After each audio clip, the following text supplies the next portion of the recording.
What's up, everybody, and welcome back to another movie review. I'm Chase Lee, reviewing for DallasMovieScreenings.com, and the movie I'm going to take a look at right now is The Lie. Now, this one comes from Amazon Studios, is directed by Venus Sud, and this one tells the story of a father and daughter that are on their way to dance camp when they spot the girl's best friend on the side of the road.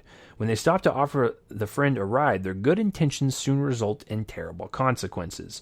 So definitely a warm, delightful family experience. No, it gets dark fairly quickly. This one runs an hour and 37 minutes. And going into this, I had no idea what to expect because I've never even heard of the thing. Never saw a trailer, poster, set photos. And with people like Joey King and Peter Sarsgaard, you figure like this would have some blip on the radar, but it did not. So, and then judging by the IMDb page of this movie, it does say 2018 next to the title, which tells me it was shot a long time ago. So this is actually part of a series called Welcome to the Blumhouse, where there's going to be 4 movies released from Blumhouse Productions and Amazon Prime this Halloween season for your choosing if you want to watch these. 2 of them come out October 6th and the other 2 October 13th. So, hey, it's spooky season, so let's have 4 movies thrown up on a service. So this is 1 out of 4. I requested all 4 for you guys, so I have no idea what's going to happen. Are they going to be all bad, all great, a mix? The journey, it's going to be a journey. So, this one's bad. I started out with this one, and I don't really recommend it. But if this is something that's kind of your bag and you want to experience it firsthand, regardless of what I'm about to say, and you want to look for like a suspenseful thriller this Halloween season, then sure, go for it. But for me, this one did not work in the slightest, and I have no desire to ever revisit it. So, let me get a small thing out of the way before I dive into some of the bigger issues. The small thing that I noticed throughout the entire film is the color on the film, the tint that is being presented as an aesthetic choice for this story, which is it has a bunch of blues and grays that are just kind of like on the screen the entire time in every single scene, whether it be inside or outside. Now, from a creative standpoint, I understand this because this is set in a small town with snow everywhere. It's cold outside like all the time. And it kind of just adds to the atmosphere being cold and barren and just isolated from what seems like the rest of the world. Like this is an isolated thing in this small little town. I get why you would want to color your film this way. It provides that coldness that you want while people are watching this. It's just another layer of atmosphere.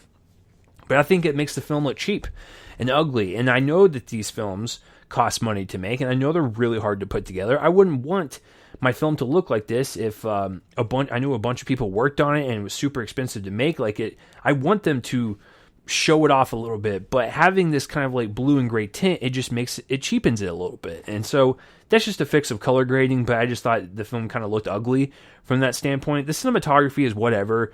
There's really nothing special about it. There is one shot that happens with like a doorway and like a shadow play on shadows, and you know, with the sound dropping and the sound mix and the tension kind of rising in that scene, like that shot was effective. But other than that, the cinematography is whatever. But the color grading is kind of like my minor issue with this thing. That's just an easy fix, but I just thought it looked kind of ugly. So my second biggest issue is the performances. I thought they were all overcooked. I thought they were trying way too hard. Nothing felt genuine. I thought reaction acting in this was pretty bad as well. Like anytime when someone would cry, yell, scream, awake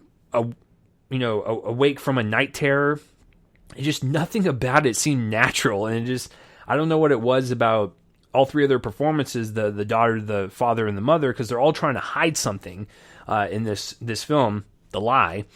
And so, you know, I never felt like these performances were genuine. They were always just trying to like exaggerate every single thing in every single scene to make you as the audience member go, hey, this is important. Like, you need to pay attention to this. Like, yeah, I get it. Chill. But no, I didn't like any one of their performances whatsoever. And I thought the reactionary stuff and the facial performances were even worse. Some of the stuff I was just like, yeah, that doesn't look right. So something kind of off about it. And so I think the biggest issue with this, for me personally, is that this story, just when it boils down to it, and then when the end twist happens and the credits roll, you're like, what was the point of that? All the characters are stupid. These choices that they're making are dumb.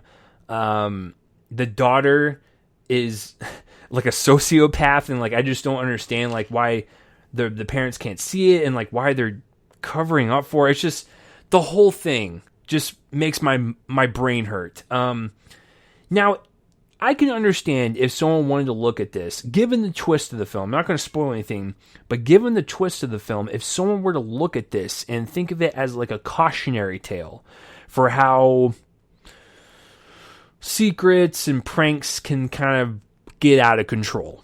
That's all I'll say without kind of spoiling it. I want to dance around it just in case if you want to watch it, but you know, people could make the argument like, oh, this is just a cautionary tale. It is exaggerated, yeah, but, you know, how secrets and pranks can spiral out of control if they're not dealt with correctly, and how people can take it to extremes and all that stuff.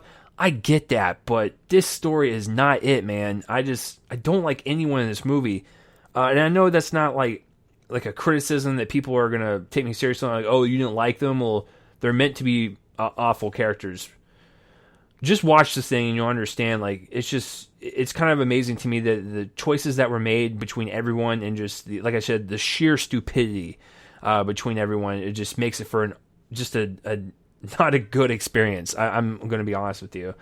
Even as like an entertaining, like thriller, suspenseful film, once again the performances take me out of it so much that I can't really get into the story. I can't really get into the characters and the situation, even as extreme as it is, because they're constantly taking me out of it.